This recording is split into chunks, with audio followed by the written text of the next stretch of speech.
శుక్లాం భద్రం విష్ణుం శశివర్ణం చతుర్భుజం ప్రసన్నవదనం ధ్యాయే సర్వవిఘ్నోపశాంతయే అగజానన పద్మార్గం గజానన మహర్నిశం అనేకదంతం భక్తానం ఏకదంతం ఉపాస్మహే గురుబ్రహ్మ గురువిష్ణు గురుదేవో మహేశ్వరః గురు సాక్షాత్ పరబ్రహ్మ తస్మై శ్రీ గురువే నమః.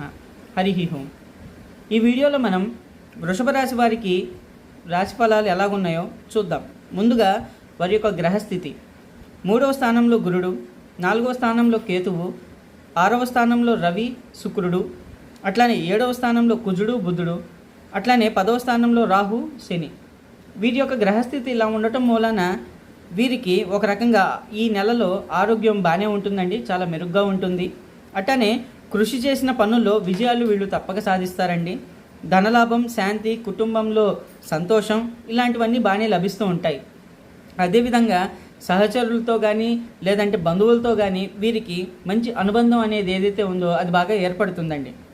సో ఈ నెలలో వీరికి ఇలానే మంచిగా కొనసాగాలి అనుకుంటే కనుక ఓం శం శరణభవ అని సుబ్రహ్మణ్యేశ్వర స్వామిని, అట్లానే ఓం దుమ్ దుర్గాయ నమః అని దుర్గామాతను మనం ధ్యానం చేస్తే రోజు 108 సార్లు వీళ్ళకి చాలా బాగుంటుందండి ఈ నెలలో. ఇంకా ఏమన్నా చిన్నవి ఏమైనా ఉంటే కనుక అవి కూడా దోషాలు ఏమైనా ఉన్నా కూడా ఇలా స్మరించడం మూలాన కూడా తొలగిపోతాయి.